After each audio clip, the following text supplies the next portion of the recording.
तो लक्ष्य कंपटीशन में आपका स्वागत है। आप देख रहे हैं इंटरिया करंट अफेयर्स का बुक 70 बीपीएससी प्रीलिम्स के लिए 16 से 30 जून 2024 तक का क्वेश्चन है करंट अफेयर्स।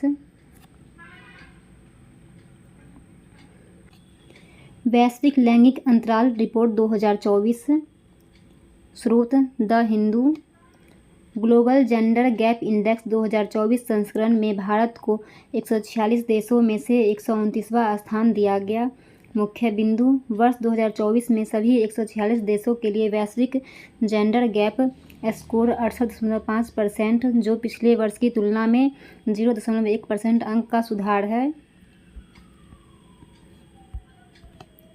इस दर से पूर्ण समानता तक पहुंचने में 134 साल लगेंगे। आइसलैंड 93.5%, लगातार 15वें वर्ष विश्व का सबसे अधिक लैंगिक समानता वाला देश बना हुआ है। इसके बाद शीर्ष 5 रैंकिंग में फिनलैंड, नॉर्वे, न्यूजीलैंड तथा स्वीडन का स्थान है। विश्व में 146 देशों के सूचकांक में सूडान अंतिम स्थान पर है, जबकि पाकिस्तान 3 स्थानों से गिरकर 145वें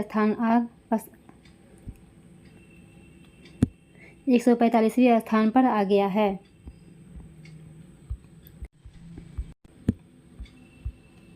भारत का प्रदर्शन: भारत 146 देशों की वैश्विक रैंकिंग में 2 स्थान नीचे आकर 2023 में 127वें स्थान से वर्ष 2024 में 129वें स्थान पहुंच गया है।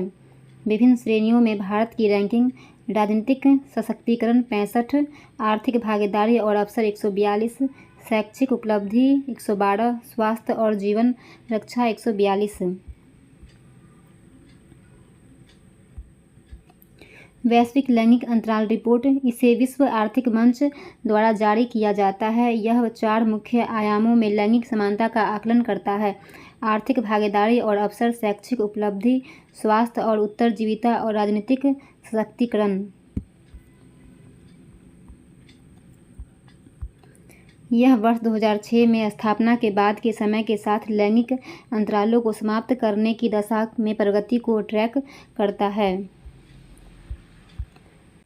बाल पोषण रिपोर्ट 2024: हाल ही में यूनिसेफ ने बाल खाद्य गरीबी रिपोर्ट शीर्षक से बाल पोषण रिपोर्ट 2024 जारी की है। यूनिसेफ बाल खाद्य गरीबी को प्रारंभिक बचपन, जीवन के पहले 5 वर्षों में पौष्टिक और विविध आहार तक पहुंचने और उपभोग करने में बच्चों की असमर्थता के रूप में परिभाषित करता है। मुख्य बिंदु: विश्व भर में 5 वर्ष से कम आयु के प्रत्येक 4 बच्चों में से एक, लगभग 27% बच्चे 181 मिलियन गंभीर खाद्य गरीबी का सामना कर रहा है। दक्षिण एशिया और उप सहारा अफ्रीका में गंभीर बाल खाद्य गरीबी में रहने वाले 181 मिलियन बच्चों में से 2/3 68% से अधिक बच्चे रहते हैं। भारत में 40% बच्चे गंभीर खाद्य अभाव का सामना कर रहे हैं।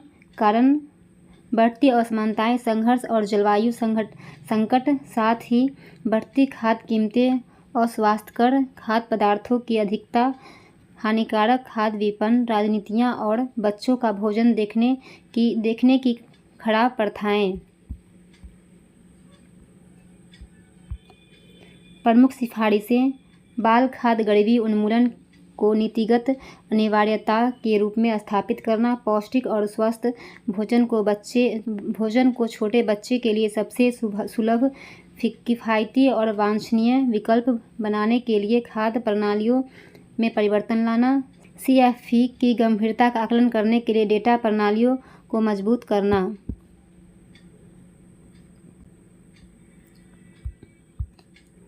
हाइड्रोजन परियोजना: यूरोपीय अंतरिक्ष एजेंसी ने अंतरिक्ष आधारित इंटरनेट के लिए अपना स्वयं का उपग्रह नेटवर्क विकसित करने हेतु हाइड्रोजन परियोजना की घोषणा की है। हाइड्रोजन परियोजना: यूरोपीय अंतरिक्ष एजेंसी ESM का उच्च थ्रूपुट ऑप्टिकल नेटवर्क हाइड्रोजन अंतरिक्ष में ऑप्टिकल लेजर आधारित संचार अवसंरचना का उपयोग करके पृथ्वी पर उपयोग के लिए विशेषकर दूर दराज के क्षेत्रों में पेटाबाइट्स डेटा रिले करने का इरादा रखता है। यह अत्यधिक उन्नत दूरसंचार क्षमता को सक्षम करने के लिए मौजूदा रेडियो आवृत्ति चैनलों का पूरक होगा। हाइड्रोजन का लक्ष्य अंतरिक्ष में टेराबिट सेकेंड क्षमता पर दुनिया का पहला ऑप्टिकल मल्टी ऑर्बिट परिवहन नेटवर्क प्रदर्शित करना है, जो स्थलीय फाइबर आधारित नेटवर्क को अंतरिक्ष में निर्बाध रूप से विस्तारित करेगा। दूसरे शब्दों में, हाइड्रोजन आकाश में फाइबर और क्लाउड से परे इंटरनेट का प्रदर्शन करेगा। महत्व: 2030 तक डेटा की मांग में औसतन लगभग 500% की वृद्धि होने का अनुमान है। बढ़ती डेटा आवश्यकताओं की मांग को पूरा करने में हाइड्रोजन सहायक साबित हो सकता है। ऑप्टिकल संचार प्रौद्योगिकियों में पारंपरिक रेडियो आवृत्ति प्रणालियों द्वारा उत्पन्न बाधाओं को कम करने की क्षमता है। ब्रॉडबैंड की कमी वाले दूर दराज के क्षेत्रों में इंटरनेट पहुंच उपलब्ध कराना। ESA ने 2027 से 2029 के बीच हाइड्रोजन के चरणबद्ध प्रक्षेपण की योजना बनाई है। नागशास्त्र: भारतीय सेना ने अपने पहले स्वदेशी मानव पोर्टेबल आत्मघाती ड्रोन के रूप में इकोनॉमिक एक्सप्लोसिव्स लिमिटेड EEL द्वारा डिजाइन किया गया नागशस्त्र फर्स्ट लोइटरिंग म्यूनिशन को एकीकृत किया है। मुख्य बिंदु: सटीक हमला। यह 2 मीटर के दायरे में GPS निर्देशित परिशुद्धता के साथ दुश्मन के ठिकानों को मार गिरा सकता है। स्वदेशी विकास: नागशस्त्र फर्स्ट को पूरी तरह से भारत में डिजाइन और विकसित किया गया है, जिसमें 75% से अधिक स्वदेशी सामग्री है। रक्षा आत्मनिर्भरता: ये ड्रोन दुश्मन के प्रशिक्षण शिविरों और घुसपैठियों के खिलाफ सेना की सटीक हमला करने की क्षमताओं को बढ़ाते हैं तथा इनका लक्ष्य आयात पर निर्भरता कम करता है और रक्षा प्रौद्योगिकी में आत्मनिर्भरता को बढ़ावा देना है। ऑपरेशन रेंज: इस ड्रोन की ऑपरेशनल रेंज 15 किलोमीटर है, जबकि ऑटोनॉमस मोड में 30 किलोमीटर है। नोट: लोइटरिंग म्यूनिशन किसी लक्ष्य के क्षेत्र के ऊपर चक्कर लगा सकते हैं और हमला करने के लिए समय का इंतजार कर सकते हैं। नागपुर सोलर इंडस्ट्रीज को इकोनॉमिक एक्सप्लोसिव लिमिटेड नामक कंपनी को इस ड्रोन को विकसित किया है। विश्व मत्स्य पालन और जलीय कृषि की स्थिति रिपोर्ट 2024। खाद्य एवं कृषि संगठन FAO द्वारा विश्व मत्स्य पालन और जलीय कृषि की स्थिति 2024 रिपोर्ट जारी किया गया है। मुख्य बिंदु: वैश्विक उत्पादन। विश्व मत्स्य पालन और जलीय उत्पादन 2022 में 223.2 मिलियन टन के नए उच्च स्तर पर पहुंच गया है। जलीय जीवन 185.4 मिलियन टन, शैवाल 37.8 मिलियन टन, जलीय कृषि उत्पादन 130.9 मिलियन टन, मत्स्य पालन 92.3 मिलियन टन।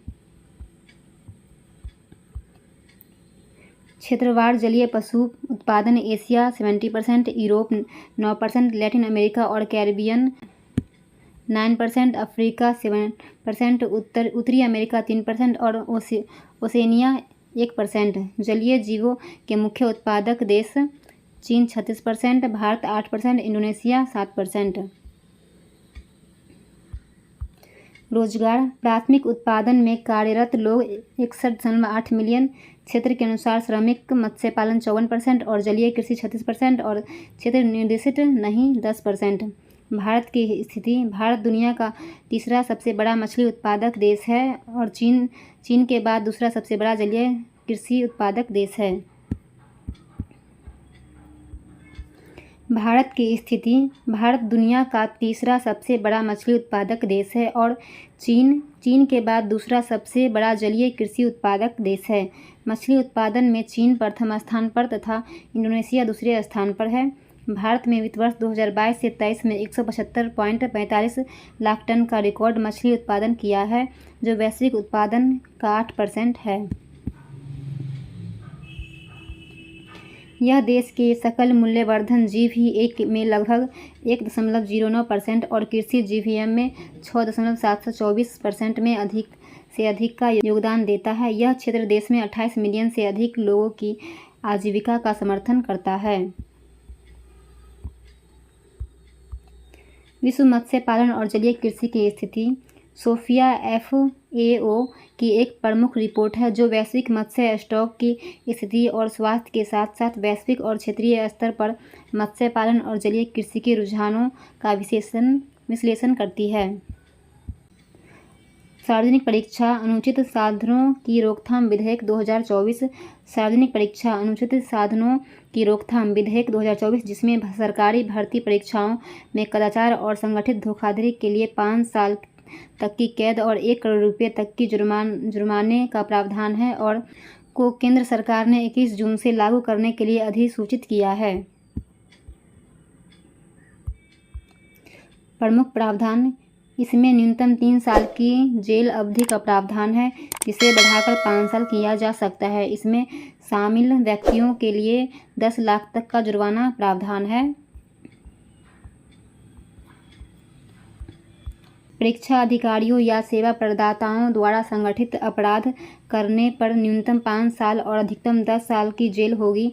साथ ही 1 करोड़ रुपये का जुर्माना भी लगाया जा सकता है। अधिनियम के तहत सभी अपराध संज्ञेय और गैर जमानती है जो अपराधियों के खिलाफ तत्काल और कड़ी कार्रवाई सुनिश्चित करते हैं। प्रयोज्यता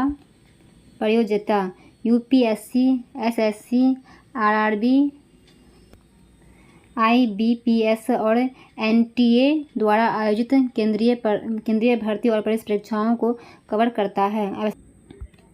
आवश्यकता क्यों 2016 से 2023 तक पेपर लीक से 1.5 करोड़ से अधिक छात्र प्रभावित हुए। इस अवधि के दौरान 70 से अधिक मामले सामने आए हैं। इसके पूर्व केंद्र सरकार और उसकी एजेंसियों द्वारा आयोजित सार्वजनिक परीक्षाओं में अनुचित व्यवहार को संबोधित करने के लिए कोई विशिष्ट कानून नहीं है।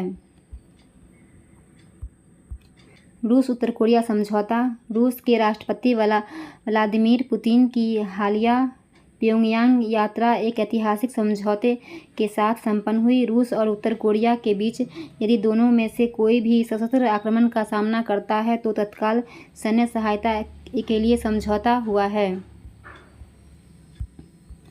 संधि की मुख्य विशेषताएं समझौते के अनुच्छेद 4 के अनुसार यदि किसी एक पक्ष को किसी एक का राज्य या कोई राज्यों द्वारा सशस्त्र आक्रमण के कारण युद्ध की स्थिति में डाला जाता है तो दूसरा पक्ष संयुक्त राष्ट्र चार्टर के अनुच्छेद 51 और DPRK उत्तर कोरिया और रूसी संघ के कानूनों के अनुसार बिना किसी देरी के अपने पास मौजूद सभी साधनों के साथ सैन्य और अन्य सहायता प्रदान करेगा। यह समझौता 1961 की रूस उत्तर कोरिया मैत्री सहयोग और पारस्परिक सहायता संधि की याद दिलाता है। निहितार्थ क्षेत्रीय चिंताएं दक्षिण कोरिया और जापान के लिए इस संधि को प्रत्यक्ष खतरा माना जा सकता है। दोनों देश लंबे समय से उत्तर कोरिया के परमाणु कार्यक्रम और सैन्य शक्ति को लेकर चिंतित हैं।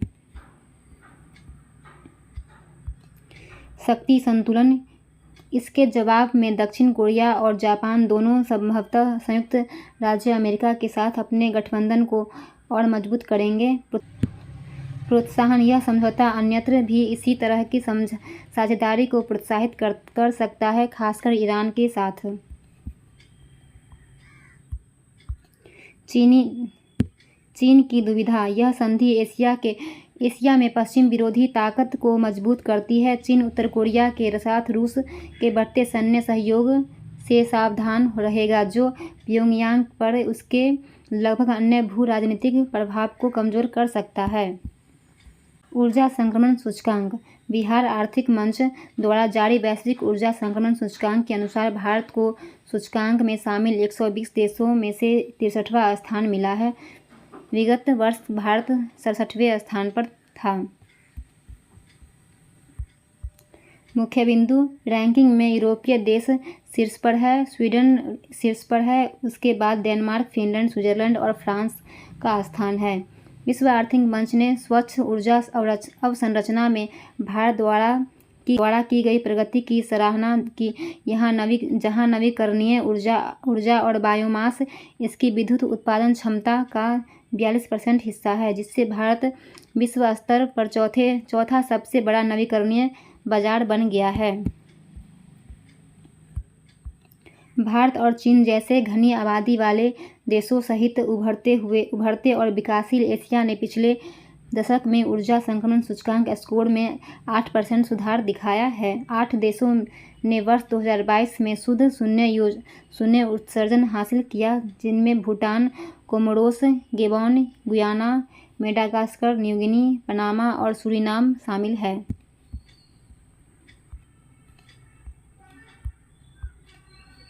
ऊर्जा संक्रमण सूचकांक, इसे विश्व आर्थिक मंच द्वारा प्रकाशित किया जाता है। यह एक न्यायसंगत, सुरक्षित और टिकाऊ ऊर्जा भविष्य के लिए निर्माण के लिए दुनिया भर में चयनित देशों की प्रगति और तैयारियों को ट्रैक करता है।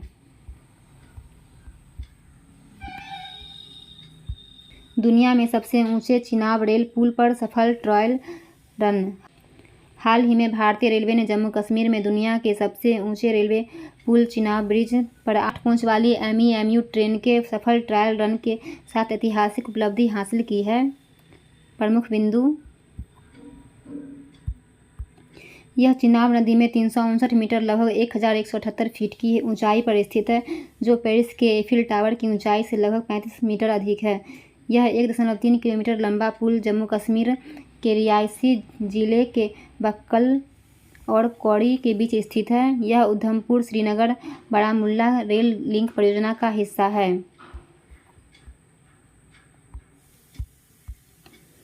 इस पुल की जीवन अवधि 120 वर्ष था। इसे 266 किलोमीटर प्रति घंटे तक की तेज हवा की गति को झेलने के लिए डिजाइन किया गया है।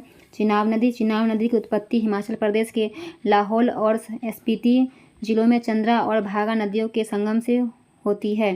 चिनाब नदी का उपयोग बड़े पैमाने पर जल विद्युत उत्पादन के लिए किया जाता है।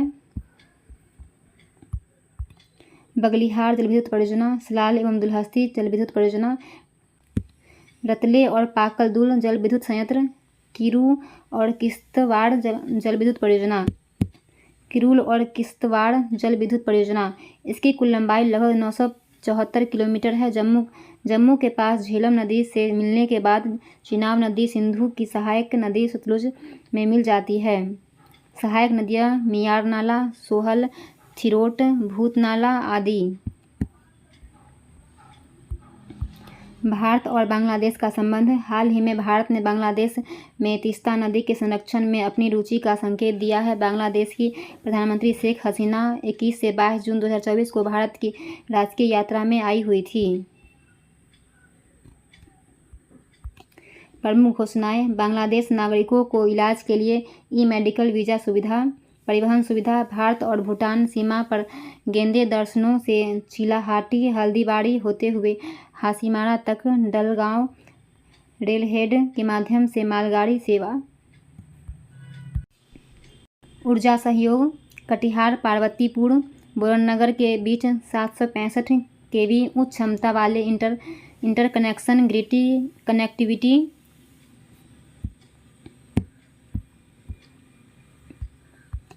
नदी जल बंटवारा: 1996 की गंगा जल बंटवारा संधि के नवीकरणीय के लिए चर्चा शुरू करने के लिए एक संयुक्त तकनीकी समिति का गठन। आपसी सहमति से तय समय सीमा के भीतर भारतीय सहायता से बांग्लादेश के अंदर तीस्ता नदी के संरक्षण और प्रबंधन का काम किया जाएगा। राजशाही व कोलकाता के बीच नई ट्रेन, चटगांव और कोलकाता के बीच बस सेवा। नेपाल में 45 मेगावाट बिजली भारत के जरिए बांग्लादेश को प्रदान किया जाएगा। बांग्लादेश भारतीय UPI को अपनाएगा। भारत के सहयोग से बांग्लादेशी सेना को अत्याधुनिक बनाया जाएगा। अमेरिकी सांसद भारत में दलाई लामा से मिलने चीन नाराज। हाल ही में कुछ प्रभावशाली अमेरिकी सांसदों के एक दल ने भारत के धर्मशाला में दलाई लामा से मुलाकात की है। चीन ने दलाई लामा को अलगाववादी बताते हुए अमेरिकी सांसदों ने उनसे न मिलने की अपील की है। मुख्य बिंदु: 7 अमेरिकी सांसदों के इस दल में डेमोक्रेटिक और रिपब्लिकन दोनों पक्षों के सांसद हैं। दल की अध्यक्षता माइकल मैककॉल ने किया है। इस दल में हाउस की पूर्व स्पीकर नैन्सी पेलोसी भी थी। हाल ही में अमेरिकी कांग्रेस ने एक विधेयक पारित किया जिसमें बीजिंग ने तिब्बत की स्थिति और शासन पर विवाद की शांतिपूर्ण ढंग से हल करने के लिए दलाई लामा अन्य तिब्बती नेताओं के साथ पुनः संपर्क स्थापित करने का आग्रह किया गया। अमेरिकी प्रतिनिधि सभा ने तिब्बत चीन विवाद समाधान अधिनियम को बढ़ावा देने वाला विधेयक पारित कर दिया, जिसे तिब्बत समाधान अधिनियम के नाम से भी जाना जाता है। यह विधेयक बीजिंग के इस रुख को खारिज करता है कि तिब्बत प्राचीन काल से ही चीन का हिस्सा रहा, आग्रह करता है कि वह तिब्बत के इतिहास, तिब्बती लोगों और दलाई लामा सहित तिब्बती संस्थाओं के बारे में गलत सूचना का प्रचार बंद करे। चीन की नाराजगी का कारण दलाई लामा तिब्बती बौद्ध धर्म गैलुग संप्रदाय के धर्म गुरु की उपाधि है। मौजूदा दलाई लामा को 14वां दलाई लामा माना जाता है।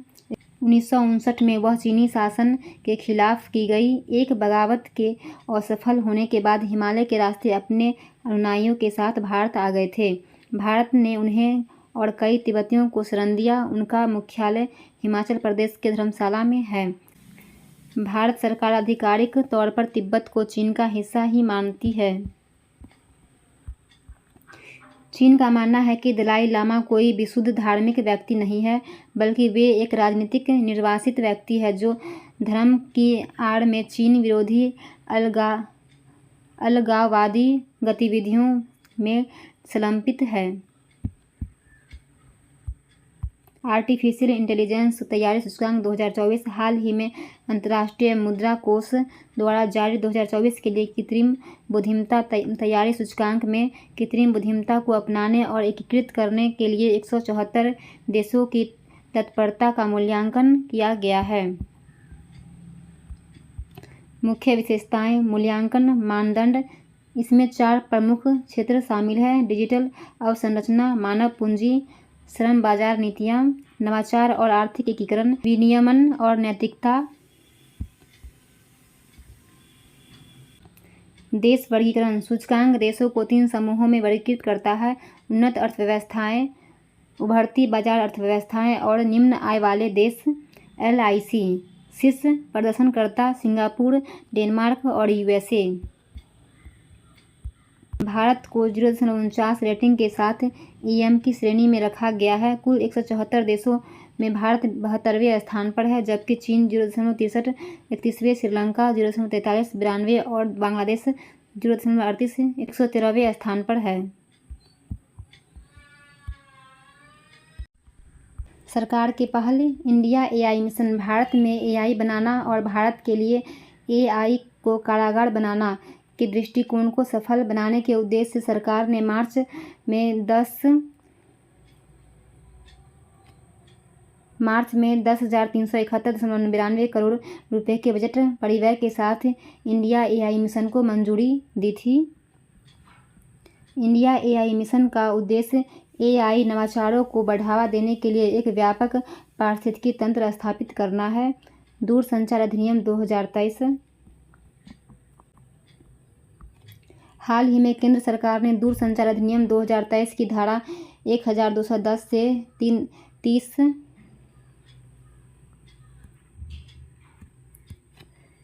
धारा 1210 से 30, 42 से 44, 46, 47, 50 से 58, 61 और 62 को लागू करने के लिए राजपत्र में अधिसूचना जारी की है। दूरसंचार अधिनियम 2023। दूरसंचार अधिनियम 2023, भारतीय टेलीग्राफ अधिनियम 1885, भारतीय वायरलेस टेलीग्राफी अधिनियम 1933 और टेलीग्राफ तार अधिनियम 1950 पर आधारित दूरसंचार क्षेत्र के लिए मौजूदा और पुराने नियामक ढांचे का स्थान लेता है। इससे प्रावधान किया गया है कि केंद्र सरकार दूरसंचार संबंधित गतिविधियों के लिए प्राधिकरण प्रदान करेगी और स्पेक्ट्रम आवंटित करेगी। सरकार के पास सार्वजनिक सुरक्षा या आपातकाल से संबंधित निर्दिष्ट आधारों पर संदेशों को रोकने, उनकी निगरानी करने या ब्लॉक करने की शक्ति है। दूरसंचार स्पेक्ट्रम उपयोगकर्ता आदि जैसे विभिन्न शब्दावलियों को परिभाषित करना, जिससे अनिश्चितवादी कम होगी तथा निवेशकों का विश्वास बढ़ेगा और व्यापार करने में आसानी होगी। यह अधिनियम सार्वभौमिक सेवा दायित्व निधि के दायरे का विस्तार करता है, जिसमें वंचित, ग्रामीण, दूरस्थ और शहरी क्षेत्रों में सार्वभौमिक सेवाओं का समर्थन करता है। यह अधिनियम नवप्रवर्तन और प्रौद्योगिकी के प्रयोग को सुविधाजनक बनाने के लिए विनियामक सैंडबॉक्स हेतु कानूनी ढांचा भी प्रदान करता है। यह अधिनियम उपयोगकर्ताओं को अवांछित वाणिज्यिक संचार से बचाने के लिए शिकायत निवारण तंत्र बनाता है।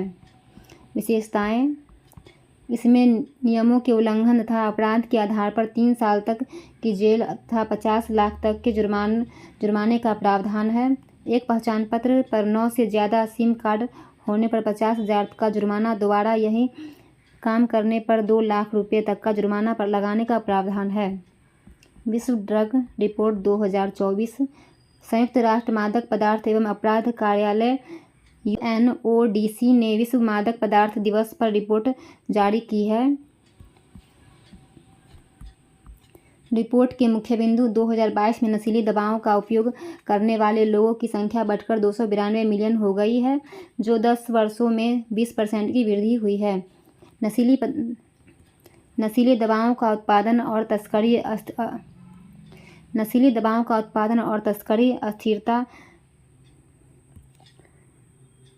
तस्करी अस्थिरता और असमानता को बढ़ा रही है, जिससे स्वास्थ्य, सुरक्षा और कल्याण को काफ़ी नुकसान पहुंच रहा है। कैनबिस सबसे अधिक इस्तेमाल की जाने वाली दवा बनी हुई है। 228 मिलियन उपयोगकर्ता। इसके बाद ओपियोइड 60 मिलियन उपयोगकर्ता, एम्फेटामिन 30 मिलियन उपयोगकर्ता, कोकीन 23 मिलियन उपयोगकर्ता और एक्सटेसी 20 मिलियन उपयोगकर्ता का स्थान है। दुनिया भर में अनुमानित 64 मिलियन लोग नशीली दवाओं के उपयोग संबंधी विकारों से पीड़ित हैं, लेकिन प्रत्येक 11 में से केवल एक व्यक्ति को ही उपचार मिल पाता है। महिलाएं विशेष रूप से वंचित हैं। नशीली दवाओं के उपयोग संबंधी विकारों से पीड़ित हर 18 में से केवल एक महिला को ही उपचार मिल पाता है। मादक पदार्थों की तस्करी पर अंकुश लगाने के लिए उठाए गए कदम। नार्को समन्वय केंद्र। वर्ष 2019 में केंद्रीय और राज्य ड्रग कानून प्रवर्तन एजेंसियों के बीच बेहतर सामंजस्य और तालमेल के लिए 4 स्तरीय NCOID तंत्र को मजबूत किया गया था। संयुक्त समन्वय समिति JCC का गठन, NCB कैडर का पुनर्गठन, सिम्स ई-पोर्टल, जब्त नशीले पदार्थों का निपटान, समुद्री मार्ग से तस्करी रोकने के लिए विशेष अभियान। जग जागरूक अभियान। श्रीनगर को मिला विश्व शिल्प नगरी का दर्जा। हाल ही में श्रीनगर विश्व शिल्प परिषद WCC द्वारा विश्व शिल्प शहर के रूप में मान्यता प्राप्त करने वाला चौथा भारतीय शहर बन गया है। 3 वर्ष पूर्व इसे शिल्प और लोक कलाओं के लिए UNESCO creative city network UCCN के हिस्से के रूप में नामित किया गया था। मुख्य बिंदु: जयपुर, मलप्पुरम और मैसूर को पहले ही विश्व शिल्प शहरों के रूप में मान्यता मिल चुकी है। कागज़ की लुगदी, अखरोट की लकड़ी पर नक्काशी, कालीन, सोजनी कढ़ाई और पश्मीना और काली शॉल श्रीनगर के कुछ शिल्प हैं। महत्व: अंतर्राष्ट्रीय प्रतिष्ठा। यह मान्यता वैश्विक मंच पर शहर की स्थिति को बढ़ाती है तथा शिल्प के लिए उत्कृष्टता के केंद्र के रूप में इसकी प्रतिष्ठा को बढ़ाती है। कारीगरों को समर्थन। इससे श्रीनगर के स्थानीय हस्तशिल्प उद्योग को प्रोत्साहन मिलेगा। यहाँ 60,000 से अधिक लोग शिल्प कलाओं में जुड़े हैं। आर्थिक लाभ: यह मान्यता पर्यटकों, निवेशकों और प्रामाणिक शिल्प में रुचि रखने वाले ग्राहकों को आकर्षित करके स्थानीय अर्थव्यवस्था को बढ़ावा दे सकता है। मानदंड: शहरों को शिल्प कौशल, सांस्कृतिक विरासत और टिकाऊ प्रथाओं के प्रति उनकी प्रतिबद्धता के आधार पर प्रतिष्ठा, विश्व शिल्प नगरी का दर्जा दिया जाता है। शिल्प की समृद्ध परंपरा और कुशल कारीगर, शिल्प प्रथाओं में नवीनतम और रचनात्मकता, सदियों पुरानी प्रथाओं का पालन। विश्व निवेश रिपोर्ट 2024। हाल ही में संयुक्त राष्ट्र व्यापार और विकास सम्मेलन द्वारा विश्व निवेश रिपोर्ट 2024 प्रकाशित की गई है। रिपोर्ट के मुख्य बिंदु वैश्विक संदर्भ, आर्थिक मंदी और बढ़ते भू राजनीतिक तनाव के कारण 2023 में वैश्विक प्रत्यक्ष निवेश FID 2% घटकर $1.3 ट्रिलियन हो गया है। विकासशील देशों FDI प्रवाह 7% गिरकर $867 बिलियन रह गया। शीर्ष 20 मेजबान अर्थव्यवस्थाओं में सबसे बड़ी गिरावट फ्रांस, ऑस्ट्रेलिया, चीन, अमेरिका और भारत में दर्ज की गई। भारतीय संदर्भ, भारत में प्रत्यक्ष विदेशी निवेश प्रवाह 2022 के $49.3 अरब से घटकर 2023 में $28.1 अरब रहने की संभावना है। भारत 2023 में विश्व निवेश रैंकिंग में 7 पायदान नीचे खिसककर 15वें स्थान पर आ सकता है। RBI के अनुसार भारत में शुद्ध प्रत्यक्ष विदेशी निवेश वित्तीय वर्ष 2023 से 24 में 62.14% घटकर $10.6 बिलियन रह गया, जो पिछले वर्ष $28 बिलियन था। विश्व निवेश रिपोर्ट यह विश्व भर में क्षेत्रीय और देश स्तर पर FDI के रुझानों और विकास इसके योगदान को बेहतर बनाने के लिए उभरती उपायों पर ध्यान केंद्रित करता है। संयुक्त राष्ट्र व्यापार और विकास सम्मेलन, यह 1964 में संयुक्त राष्ट्र महासभा द्वारा स्थापित यह एक अस्थायी अंतर सरकारी निकाय है। मुख्यालय जिनेवा, स्विट्जरलैंड। कुल सदस्य 195 देश।